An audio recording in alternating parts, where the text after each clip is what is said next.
Girls who admitted you were the one, how did you react when he said it's over? Story 1.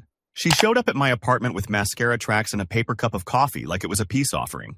You were the one, she said before I even shut the door. I didn't realize it until I lost you. 6 months ago, she called me safe, like it was an insult. She chased chaos, then acted shocked when chaos bit back. I'd been the guy who remembered her mom's birthday, the one who drove across town at midnight because her tire blew. Now she was standing there like the universe had finally handed her the correct answer. I'm serious, she whispered. I picked wrong. I'm sorry. I want you back. I didn't feel triumph. I felt late, like hearing your favorite song after it's already been ruined by bad memories. I leaned against the doorframe and said the only true thing I had left. It's over. Her mouth opened, closed. No, please don't do that. Don't say it like that. Like what? Like you don't care. I looked at her and realized I didn't have the energy to convince her of my feelings anymore. That era of me was gone. I cared for a long time, I said. You just didn't need it then. She reached for my hand, desperate. I'm here now. I'm choosing you. And that's when it hit her. You can't choose something after it's already been burned down and expect it to be a house. I stepped back. You're not choosing me. You're choosing the version of me you could rely on. I'm not him anymore. Her eyes went wild. So that's it? After everything? After everything, I nodded, calm in a way that scared even me. Go home. She stood in my doorway shaking, waiting for me to soften. I didn't. And for the first time, she understood what it felt like to say the right words to the wrong person. Too late. Story 2. She called me from an unknown number. I almost didn't answer. Don't hang up, she rushed out. It's me. I needed to tell you something. I stayed silent. You were the one, she said, voice cracking. I lied to myself for 2 years. I thought I needed someone louder, richer, more impressive. But you were the one who made me feel safe. Real safe. I stared at my kitchen sink full of dishes, like the world could make room for this moment. You sound different, she added. Are you with someone? I'm not, I said. Her inhale turned hopeful. Then maybe we can talk. Maybe we can... No, I cut in. And the word surprised both of us. What? It's over, I said. Whatever you're trying to restart. It's over? She went quiet like her brain refused to process it. But I'm telling you the truth. I'm admitting it. Isn't that what you wanted? I actually laughed. Not mean, just tired. You think this is a vending machine. You put in truth and a relationship falls out. That's not fair. It's exactly fair, I replied. I begged you to see me when I was standing right there. You didn't. You left anyway. I was scared, she whispered. So was I said. But I didn't make you pay for my fear. Her voice turned sharp, panicked. So you're punishing me? No, I said, and it came out steady. I'm protecting myself. She started crying. Full body sobs I could hear through the phone. Please. Just meet me. One coffee. If you still feel nothing, I'll go. I closed my eyes because for a second I could picture it. Her across the table. Those same eyes. Those same apologies. The version of me that used to fold would have said yes. But then I remembered the nights I stared at my ceiling, wondering why I wasn't enough. I do feel something, I said quietly. Her breathing hitched. I feel peace, I finished, and I'm not trading that. Then I hung up before she could find another sentence to throw at the door I'd already locked. Story 3. We ran into each other at a friend's engagement party. Ironic. She was wearing the exact kind of dress she knew I used to love, like she'd dressed for a role. She watched me talk to people, laugh, move through the room like I belonged there without her. I felt her eyes on me all night. Finally, she cornered me near the balcony. Can we talk? I took a sip of my drink. We're talking. Her lips trembled. I messed up. I know I did. I told myself you weren't my person, but I was wrong. You were the one. The words hit the air like confetti. Pretty. Loud. Meaningless if they land after the party's over. She stepped closer. I compare everyone to you. No one listens like you did. No one. Stop, I said. Not harsh, just final. Her face twisted. Why are you being cold? I'm not cold, I replied. I'm done. She blinked hard like she expected the room to tilt in her favor. You can't be done. We didn't even get closure. That word, closure, made me almost smile. Closure, to her, meant a scene where she got forgiven. You want closure? I asked. She nodded eagerly. I pointed gently toward the ballroom where the engaged couple was cutting cake. That's closure. People choosing each other in real time, not as an emergency exit. Her eyes flashed. So I'm an emergency exit now? I exhaled. You're my past. She grabbed my arm. Her nails dug in. I admitted it. I said you were the one. Isn't that enough? I looked at her hand on me, and then at her face. It would have been enough. Back then, she whispered. So what changed? I leaned in so only she could hear. You did. Then I peeled her fingers off my sleeve, one by one, and walked back inside while she stood on the balcony like someone who just realized the door doesn't open from her side. Story 4. She sent an email, not a text. An email. Like she needed a subject line to make it official. Subject. I need to say this. I read it at work between meetings, expecting drama. Instead, it was calm, almost beautifully written. She listed the ways I loved her, the things she took for granted, the nights I stayed up while she cried about problems she created. Then the line, "You were the one. I just didn't have the maturity to hold you." My stomach flipped, not from emotion, more like déjà vu, because she always became eloquent when she was losing. She ended it with, "If there's any part of you that still wants me, please call." I stared at my phone for a full minute, thumb hovering.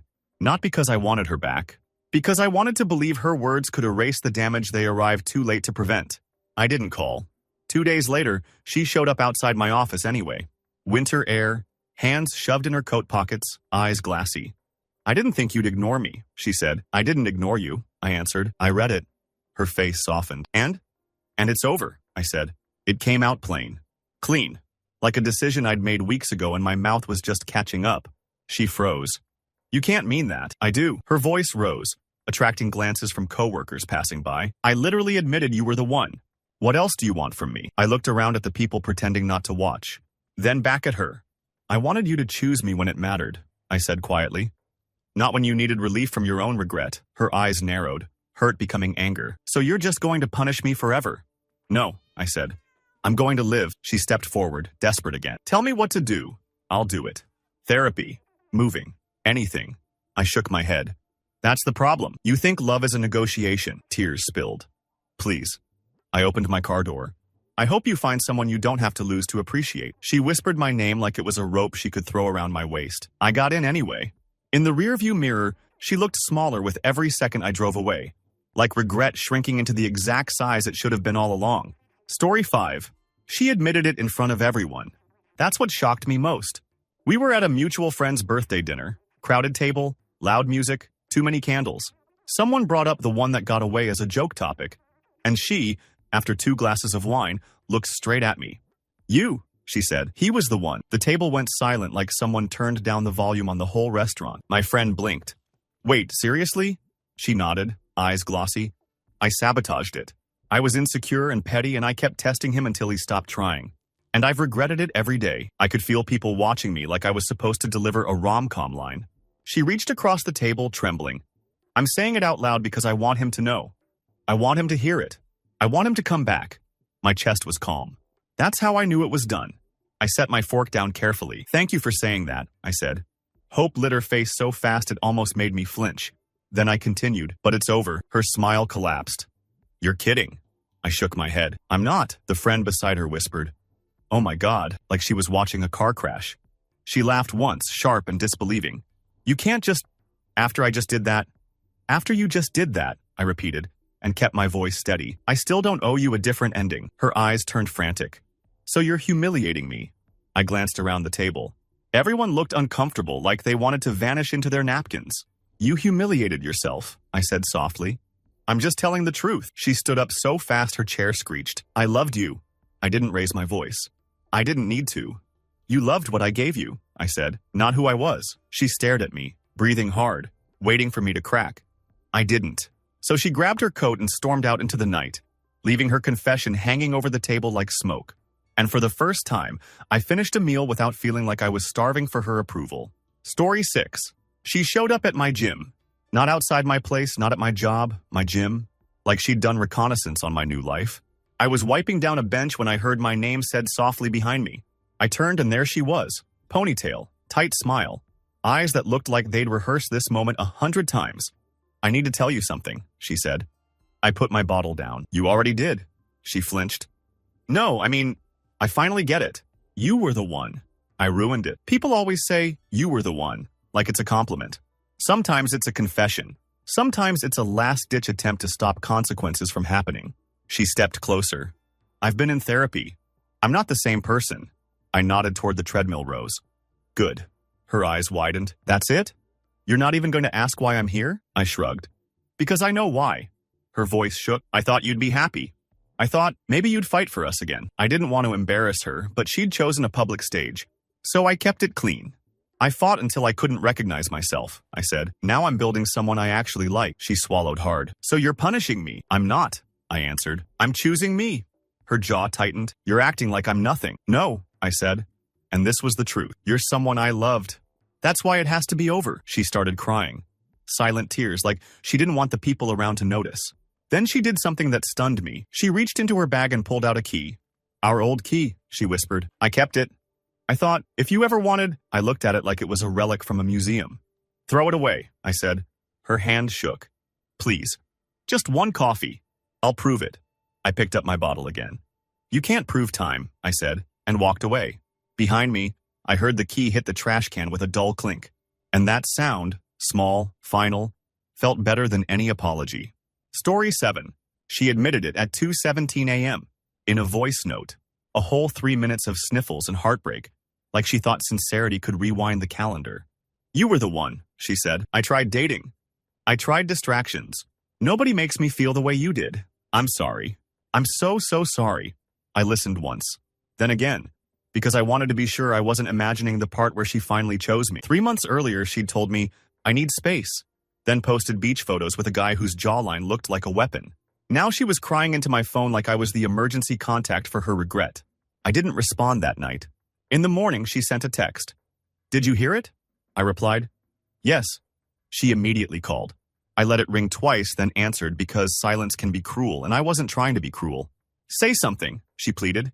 I heard you, I said. And? I breathed out slowly. It's over. Her voice cracked like glass. No, don't say that. I'm telling you the truth. I'm admitting it. I was stupid. I know, I said, calm. But truth isn't a time machine. She started talking faster, frantic. I'll come there. I'll fix it. We can start fresh.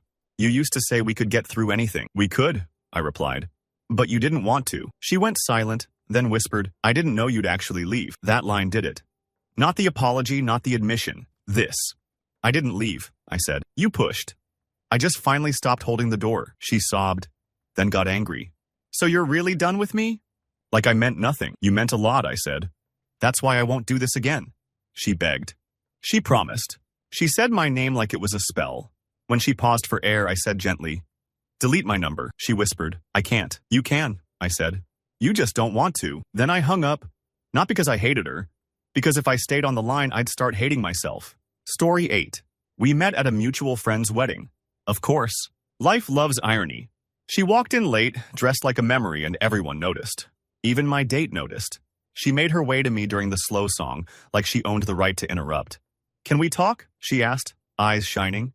I stepped away from the dance floor to be polite. I didn't want a scene. She folded her hands together like she was praying. I need you to know. You were the one. I compared everyone to you and it's miserable. I watched the bride laugh across the room, completely safe in her moment. I envied that kind of certainty. She continued. I was scared of commitment. I thought I needed more options. But I didn't. I needed you. My date glanced over, sensing trouble. I said, I'm glad you figured it out. Her face lit up. So it's over, I finished. Her smile broke. Why are you doing this here? You're the one who brought it here, I answered quietly. She stepped closer. I'll do anything. I'll move. I'll change jobs. I'm not your project, I said. And that stopped her like a slap. Her eyes flashed. You're with someone? Yes, I lied. Not to impress her. Just to protect the peace of the people getting married 20 feet away. She looked like she'd been punched. So I'm too late. You've been too late, I said. For a long time. Her voice rose anyway. I admitted you were the one. Doesn't that matter? People started looking. The music kept playing, but the attention shifted like a spotlight. I leaned in and said, It matters to you, not to my life anymore. She stood there trembling, cheeks red, eyes wet, as if she expected the universe to reward honesty on the spot. I walked back to the dance floor and took my date's hand. Behind me, she whispered, I hate you. I didn't turn around. Because hate is just love with nowhere to go. And I wasn't going to be her destination again. Story 9. She admitted it in the grocery store aisle between cereal and instant noodles. I wish I was kidding. I was reaching for oats when I heard, Oh my God, is that you? I turned and saw her clutching a basket like she needed it to stand upright. We hadn't spoken in a year. Last I heard, she'd moved in with the guy she told me not to worry about. She stared at my cart. You look good. Thanks, I said. You too. She laughed nervously. I'm not. I'm actually not. I messed everything up. I waited. She blurted. You were the one. I didn't realize it until I watched you walk away and nobody came after me the way you did. Right there, under fluorescent lights, she finally said the sentence I used to dream about. And all I felt was blank. She stepped closer. Can we talk? Like really talk? I've missed you. I put the oats in my cart. It's over. Her face twisted. Why are you so calm? Because I grieved you already, I said. She pressed a hand to her chest like I'd physically hurt her. But I'm here now. I'm telling you the truth. I believe you, I replied. I just don't need it anymore. Her voice broke. So I don't get a second chance? I looked at her, at the panic, the fear, the sudden humility. You got 1,000 chances, I said softly. They just didn't count to you at the time. Tears ran down her face. A couple walked past and pretended not to see. She whispered, So what do I do now? I pushed my cart around her gently. You live with what you learned, I said, same as I did. As I left the aisle, I heard her sniffle and then, quietly, set her basket down like it was too heavy. I kept walking. Not to punish her. To finally stop punishing myself. Story 10. She admitted it on my birthday. Bold move. A card arrived in the mail, handwritten, my name in her old looping script. Inside, you were the one. I've never forgiven myself for letting you go. At the bottom she wrote, Meet me at 7 p.m. at the place we used to go. Please. For a moment my body remembered. That restaurant. That corner booth. Her laugh when she stole fries from my plate. Then my mind remembered too. The last night. Her cold eyes. You're not enough for me. I went anyway. Not because I wanted her back, but because I wanted to end the story in my own voice. She was already there, dressed like it was a date. She stood up when she saw me, hopeful like a child. You came, she breathed. I did, I said, sitting down. She launched in immediately. I've grown. I'm sorry. I was selfish. You were the one and I held up a hand. Stop. Her mouth froze mid-word. I smiled politely. Thank you. Really? That's a big thing to admit. Her eyes shined. So you forgive me? I forgive you, I said, but it's still over. Her smile fell apart. Why would you come then? Because you chose my birthday, I replied, voice gentle but firm. And I'm not letting you own any more milestones in my life. She looked stunned. I thought this would be romantic. It's not, I said. It's closure. She started crying, shaking her head. I love you. I stood up, left a bill on the table, and leaned in just close enough so she could hear me over the music. No, I said softly. You missed the way I loved you. Then I walked out. The bell over the door chiming like a little celebration. Outside, the air was cold and clean. And for the first time in years, my birthday actually felt like mine. Story 11. She admitted it at my sister's baby shower. Of all places. Balloons, tiny socks, a cake that said, Welcome baby, and her standing by the punch bowl like she belonged in my family photos. I saw her before she saw me. She'd rehearsed the smile, the soft eyes, the I'm harmless posture. Then she turned, and her face flickered with relief like she'd found the exit in a burning building. Hey, she whispered, can we talk? Please. I stepped outside onto the porch because I refused to let her poison a day that wasn't mine. The second the door closed, she blurted, You were the one. I've known it for months. I was just scared to say it. I stared at the yard where my dad was hanging fairy lights, laughing with my uncle. Life moving forward without her? You're saying this now? I asked. I didn't know how to come back, she said. I thought you'd hate me. I did, I said honestly, for a while. Her eyes filled. I deserve that. But I've changed. I'm not asking for a miracle, just a chance. There it was. The same script dressed in new words. I exhaled slowly. It's over. Her lips parted like she'd been slapped. No, don't. You don't mean that. I do, I said. Because if you were truly different, you wouldn't bring this to my sister's day. She looked wounded. I saw you with your family and it hit me. This is what I threw away. I nodded. Yeah, you did. She grabbed my sleeve. I'm admitting it. You were the one. Isn't that worth something? It's worth something, I replied. Just not worth reopening a wound. Her voice sharpened. So you're choosing to be cruel? I gently removed her hand. I'm choosing to be free. Inside, someone cheered as my sister opened gifts. A small sound of happiness I refused to interrupt. I leaned in and said, Go back in. Smile. Don't make this about you. Her throat bobbed. She tried one last time. If you loved me, you wouldn't give up. I looked her dead in the eye. If you loved me, you wouldn't have needed to lose me to admit it. Then I opened the door and walked back into warmth, leaving her on the porch with the truth she'd been too late to protect. Story 12. She admitted it in the most dramatic way possible. by handing me a printed letter in a parking lot like we were in some indie movie. I wrote everything down so I wouldn't mess it up, she said, voice trembling. I didn't take it at first. Just say what you came to say. She swallowed. You were the one. I was blind. I was selfish. I thought I could do better, and I couldn't. Her hands shook so badly the paper rattled. It was almost impressive how real her regret looked. What happened? I asked. Because curiosity is a disease. She laughed bitterly. He cheated. The guy I left you for. And the worst part is I deserve the lesson. She pushed the letter toward me again. Please read it. I finally took it, glanced at the first line, 3 paragraphs of apology, promises. I've changed. I'll do anything. Then I folded it and held it between 2 fingers like it was something fragile. I believe you, I said. Her face brightened so fast it scared me.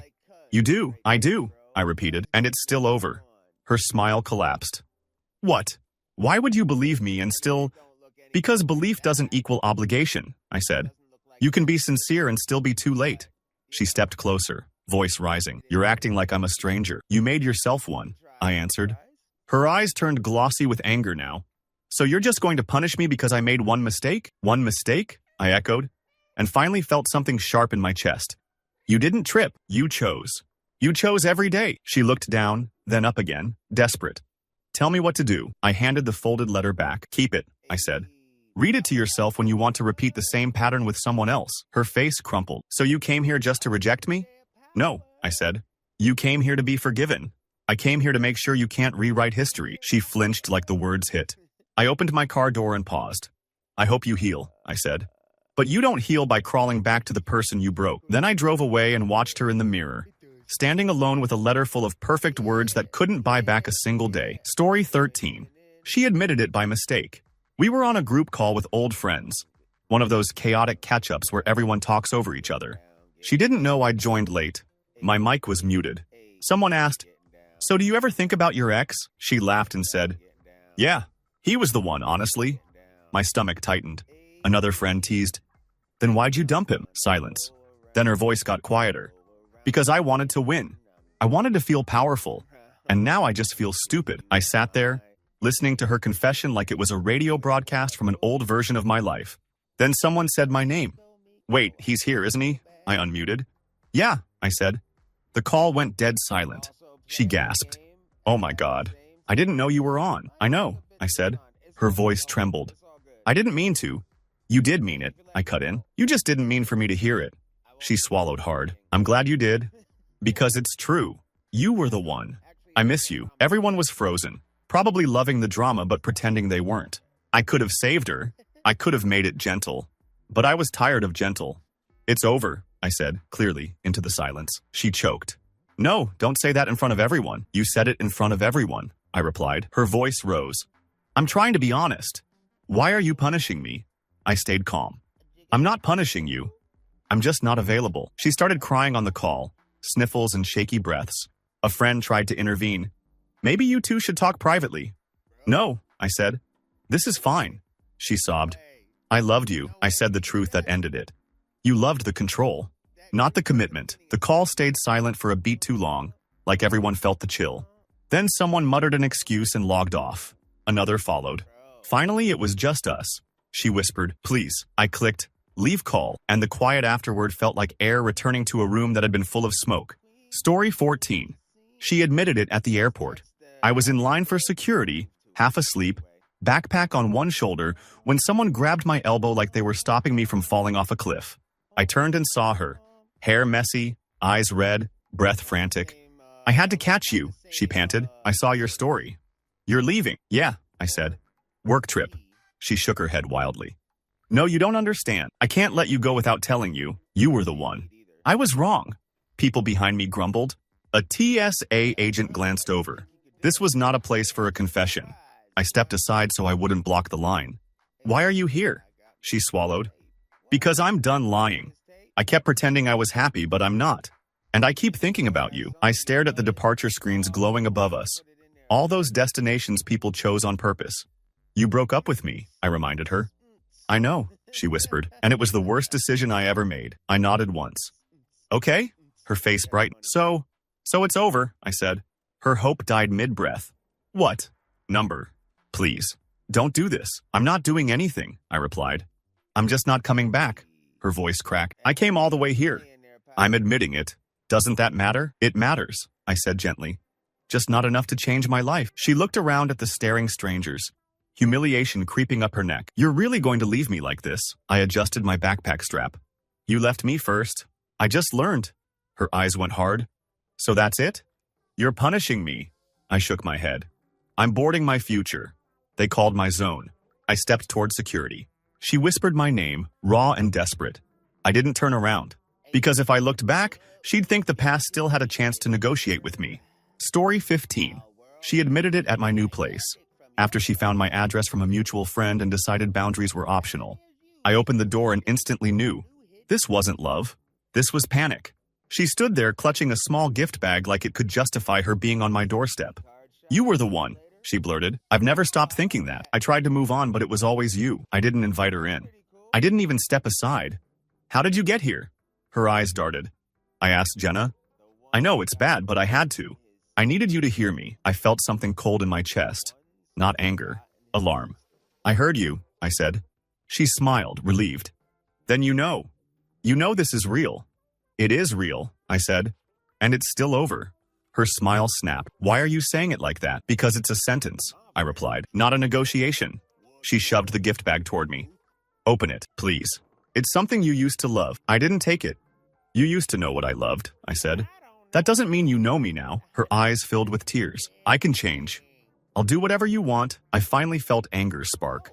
You don't get to break into my life and offer whatever like I'm a door you can unlock with enough desperation. She flinched.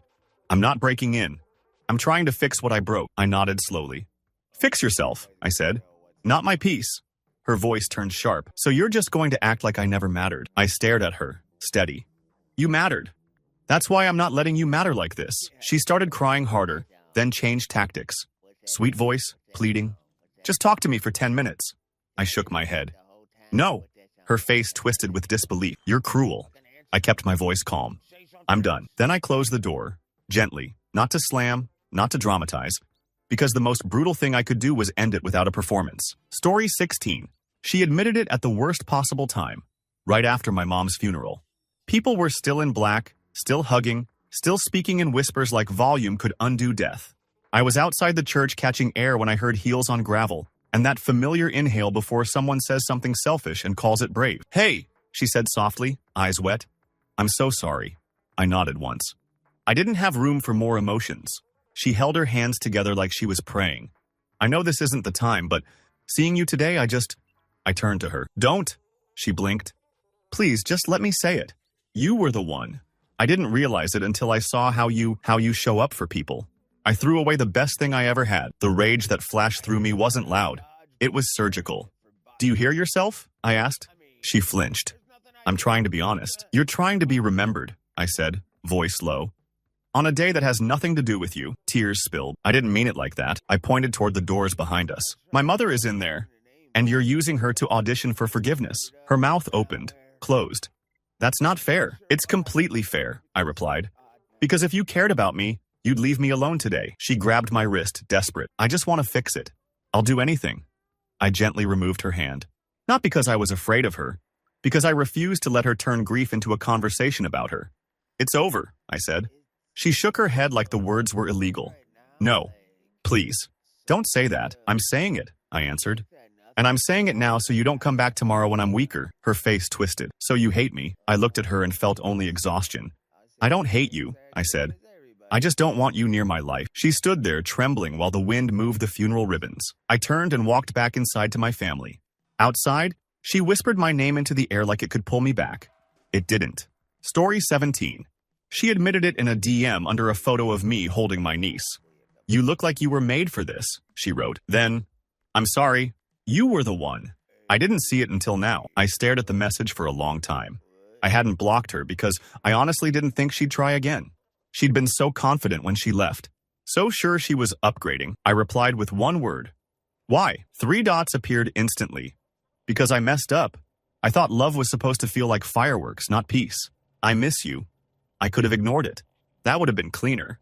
But there's something about someone using an innocent moment, my niece's smile, to wedge themselves back into your head that made my fingers move. I typed, "Don't do this," she called. I didn't answer. She called again. Finally, I picked up and said, "What do you want?" She sounded breathless, like she'd been waiting by the phone. "To tell you I was wrong. You were the one.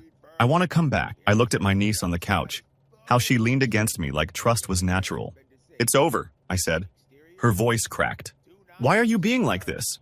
"I'm admitting it, and I'm listening," I replied. "But I'm not reopening it." She got sharper.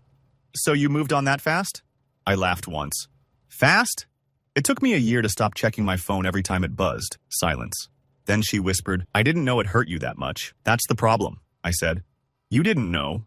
You didn't want to know?" She started crying. "Please, just meet me." I lowered my voice. "I'm not meeting you." "Why?" "Because you're not texting because you love me," I said. "You're texting because you hate the idea that I can be happy without you." She inhaled sharply like I'd nailed it. "Don't say that." "I'm saying it," I replied. "Leave my life alone." I hung up, then blocked her. Not out of spite. Out of respect for the quiet life I'd finally built with my own hands. Story 18. She admitted it at the reunion dinner with our old friend group, like she wanted witnesses to force me into being polite. Everyone was laughing, passing plates, telling stories. Then someone brought up our relationship, and she leaned back in her chair like a queen about to deliver a verdict. "He was the one," she said, loud enough for the whole table, and I was stupid. The room filled with awkward chuckles. A friend said, "Whoa," like it was entertainment. She turned to me with a soft smile. "I'm serious. I've dated since. Nobody compares. I want you to know I finally see you." I set my glass down and looked around. People were holding their breath, waiting for me to say something romantic. I smiled politely. "Thanks for saying that." Her eyes lit up. Then I added, "It's over." She froze. "Don't embarrass me." I kept my voice calm. "You brought it up publicly." "I'm answering publicly." Her cheeks flared red. "I thought you'd be happy." "Why?" I asked. "Because you approved of me after the fact?" A friend tried to interrupt. Okay, let's not." She cut them off. "No, I deserve to say it. I deserve closure." I looked her dead in the eye. "Closure isn't something you deserve. It's something you create." She swallowed hard. "So you're just going to punish me forever?" "No," I said. "I'm going to stop giving you power over my mood." The table went quiet, forks hovering. She whispered, "I loved you." I nodded. "Maybe you did. But you didn't respect me, and I can't build anything on that." Her eyes filled and she stood up so fast her chair scraped. "You're acting like I'm nothing." I didn't raise my voice. "You're not nothing. You're just not mine." She stormed off to the bathroom. Everyone stared at their plates like food could save them. I took a bite, slow and normal, and realized something. The real win wasn't humiliating her. It was not needing the room to agree with me. Story 19. She admitted it on the train, sitting beside me like fate had arranged it. I had headphones in, staring out the window, when someone tapped my shoulder. I looked up and saw her eyes widen in disbelief. "No way," she breathed. "It's you." I pulled one earbud out. "Hi." She laughed nervously, then stared at her hands. "This is crazy. I was just thinking about you." "Sure," I said, not unkind. The train jolted and she blurted, "You were the one." I blinked. "I mean it," she said quickly. "I ruined it. I was chasing attention and I thought you were boring because you were stable. But you were the one." People around us pretended not to listen, which meant they listened harder. I leaned back. "Why tell me now?" Her eyes got watery. "Because I saw you and I can't ignore it anymore. Please, just don't shut me down." I looked out the window again. Trees passing like time, indifferent. "It's over," I said. Her breath hitched. "But we haven't even talked in months." "Exactly," I answered, "and I finally feel normal again." She shook her head, panic rising. "I can make it right. I'll prove it." "You can't prove a different past," I said. Her voice got sharp. "So you're happy now? Without me?" I met her eyes. "Yes." That one word made her look like she'd swallowed something bitter. She whispered, "I didn't think you'd actually be okay." I put my earbud back in halfway. "That's why it has to stay over." She reached for my arm as the train announced the next stop. "Please." I stood up, grabbed my bag, and looked down at her. Gentle, final. "Take your lesson," I said. "Don't take my life." Then I stepped off the train while she sat frozen, surrounded by strangers, holding a confession that couldn't follow me onto the platform. Story 20. She admitted it in the middle of my promotion party. Again, choosing a moment that wasn't hers. My coworkers had rented a small room at a bar. There were cheap balloons, loud music, everyone yelling my name like I'd won something huge. I was finally proud of myself. Then she appeared in the doorway. At first I thought I was hallucinating. But no, there she was, scanning the room until her eyes locked on mine. She walked straight up to me like she'd paid for the night. "Congratulations," she said. voice too sweet. What are you doing here? I asked. I heard, she replied, and I needed to see you. People around us went quiet, sensing the tension. She glanced at the decorations and gave a tiny laugh. You always wanted this, she murmured. I should have been here. Then she said it. Clear, practiced. You were the one. I messed up. I want to come back. My friends stared. My boss looked uncomfortable. The bartender stopped wiping glasses. I felt heat rise in my chest. Not because I missed her, because she was trying to hijack another milestone like she used to hijack my attention. I smiled, not warmly. Not tonight, I said. Her face tight. When then? Never, I answered. It's over. Her eyes widened like she didn't understand the concept of being denied in public. Don't do this in front of everyone. You came in front of everyone, I said, calm. You chose the stage. She started crying immediately, like tears were a weapon she'd used before. I'm admitting you were the one. Why are you humiliating me? I leaned in and lowered my voice so only she could hear. You're not the main character in my life anymore. She recoiled, stunned. Then I turned back to my friends and raised my glass. Anyway, I said, loud enough for the room. Thank you for celebrating with me. The music resumed. The chatter returned like a wave. She stood there for a second, invisible in a room that had moved on. And when she finally left, the door closing behind her sounded like the cleanest kind of victory. Story 21. She admitted it in the comment section of my life. Literally. I posted a photo. Nothing dramatic. Just me on a hike with a caption about finally feeling light again. 10 minutes later, her name popped up. You were the one. I'm sorry. I didn't deserve you. My phone started exploding. Friends texting. Is that her? Bro, delete. This is messy. I didn't reply. I went about my day. And then she DM'd, please don't ignore me. I needed to say it publicly so you'd know it's real. Like accountability was a performance she could use as a key.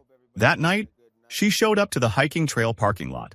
I was packing my trunk when headlights swept across me and her car stopped too close. She got out fast, breathing hard. You saw my comment. I shut my trunk. Yeah. Her eyes were glossy, voice urgent. You were the one. I'm finally brave enough to admit it in front of everyone. I want you back. I looked at the dark trees behind her. The quiet I'd come here for. It's over, I said. Her mouth fell open. No, you can't say that after I embarrassed myself like that. You embarrassed yourself because you thought it would buy you something, I replied. She stepped closer. I did it because I love you. No, I said, calm. You did it because you hate being the villain in your own story. Her face twisted. That's not true. I pulled out my phone, opened the post, and deleted her comment without breaking eye contact. Her eyes widened like I'd slapped her. Why would you do that? Because you don't get to set my narrative, I answered. Not online. Not in person. Not ever again. She shook, angry and hurt. So you're really done. I've been done, I said. You just didn't notice because you were busy watching yourself. She stood there, stunned, while I got into my car. As I drove away, my phone buzzed again. Another message from her. I didn't read it. Because the best response to someone trying to hijack your peace is silence that they can't rewrite. Story 22. She admitted it at the exact moment I stopped needing her to. I was in a bookstore, flipping through a paperback, when I heard a soft, hey, like a ghost testing if it still had permission to haunt. She stood in the aisle with a stack of self-help books and a nervous smile. Wow, I didn't expect to see you. Same, I said.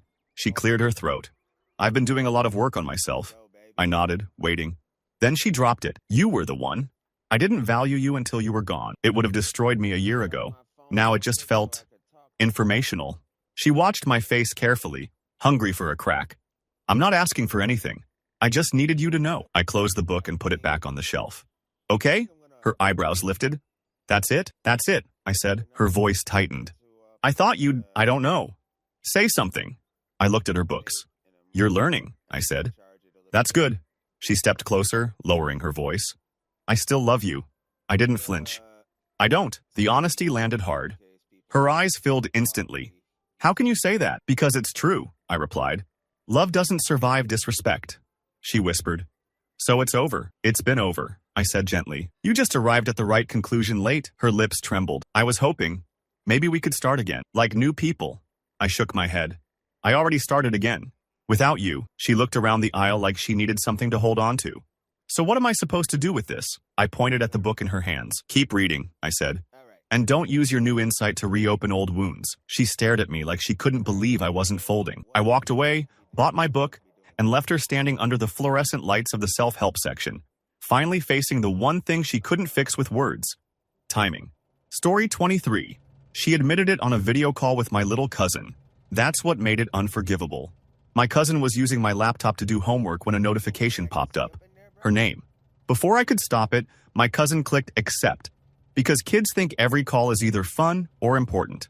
Her face appeared on screen, startled. Then she saw me behind him and her eyes widened. "Oh my God," she breathed. "It's you." My cousin looked between us. "Do you know her?" "Yeah," I said, and reached for the mouse. "Wait," she blurted, panic rising. "Don't hang up, please. I need to tell you something." My cousin's eyes went huge, loving the drama. "Is this your girlfriend?" "No," I said quickly. She swallowed hard and said it anyway, right in front of a child. "You were the one. I messed up. I shouldn't have left. I want you back." My cousin gasped like it was a soap opera. I felt my stomach drop. Not from emotion, from anger. "Why would you call?" I asked. She cried immediately. "Because I missed you. Because I can't sleep. Because I'm finally admitting it." I muted my mic and told my cousin softly, "Go get a snack." He ran off, disappointed. Then I unmuted. "It's over," I said. Her mouth fell open. "No, please don't do this." I didn't mean for him to answer, and yet you still said it, I replied. "You still made it a scene." She sobbed. "I'm not trying to make a scene. I'm trying to fix it." "You're trying to relieve yourself," I said, voice flat. "By dumping your regret on me whenever you can find a doorway." Her eyes flashed.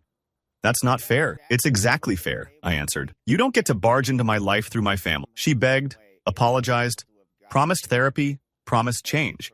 I waited until she ran out of words and then said, "Don't contact me again." Her face twisted, desperate. "Please. Just one conversation." "You just had one," I said. "And you ruined it by making it about you." Then I ended the call. My cousin came back with chips and asked, "Was that your ex?"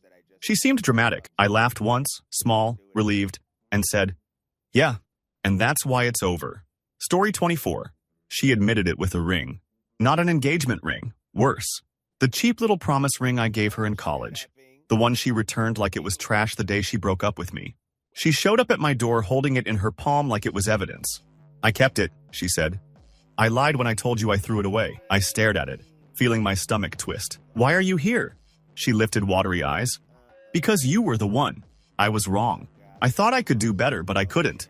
I want to start over." I didn't let her in. I didn't move. "Put it away," I said. She flinched. "No. I want you to see it. I want you to know I never forgot you." "That's not romantic," I replied. "That's obsessive." Her face tightened. "Don't call me that." "Then don't show up with relics," I said. "Like love is a museum." She started crying. "I'm not trying to trap you. I'm admitting it. You were the one. Doesn't that matter?" "It matters," I said. "Just not in the way you want." Her voice rose, shaky. "So you don't forgive me?" "I forgive you," I said, and meant it. "But it's still over." She stared, stunned. "How can you forgive me and still reject me?" "Because forgiveness is for me," I answered. "Not a ticket back into my life." She held the ring out again like it was a bribe. "Please. Take it." I shook my head. "That ring belongs to a version of me who didn't know his worth." Her lips trembled. "So what am I to you now?" I answered honestly. "A lesson." She looked like she might throw the ring at my face. Instead, she dropped it on my doorstep and backed away, sobbing. I waited until she left, then picked it up with 2 fingers, walked to the trash, and let it fall in without ceremony. The tiny clink it made felt like a lock turning. Story 25. She admitted it by sending flowers to my office. Giant, expensive ones. Like she was trying to buy forgiveness in bulk. The card said, "You were the one. I'm ready now. Please meet me." My coworkers whistled. Someone joked, "Damn, you got a secret admirer." I felt my face go cold. I hadn't given her my work address. She called 10 minutes later. "Did you get them? How did you get this address?" I asked. She ignored the question. I needed to make a statement. "You were the one. I should have chosen you. I'm choosing you now." I stared at the flowers like they were a threat. "It's over," I said. Her voice sharpened instantly. "No, don't say that. I did something nice. You did something invasive," I replied. "You crossed a line," she scoffed. "It's flowers. Relax." "It's not about flowers," I said. "It's about you not respecting boundaries unless it's convenient." She went quiet for a second, then softened her tone. "I'm sorry. I miss you. I miss us." "There is no us," I answered. She started crying, then got angry mid-sob. "So you're humiliating me in front of your coworkers?" "You did that," I said. "You sent a billboard." She hissed. "I admitted you were the one. Why are you acting like I'm garbage?" "I'm not," I replied. "I'm acting like someone who learned from you," she whispered. So you're really done? Yes, I said. She hung up. I walked the flowers to the break room and left them by the coffee machine with the card removed. My coworkers thanked me like I'd done something generous. I didn't correct them, because the sweetest part wasn't reclaiming the flowers. It was reclaiming my life, without giving her even one more secret entrance.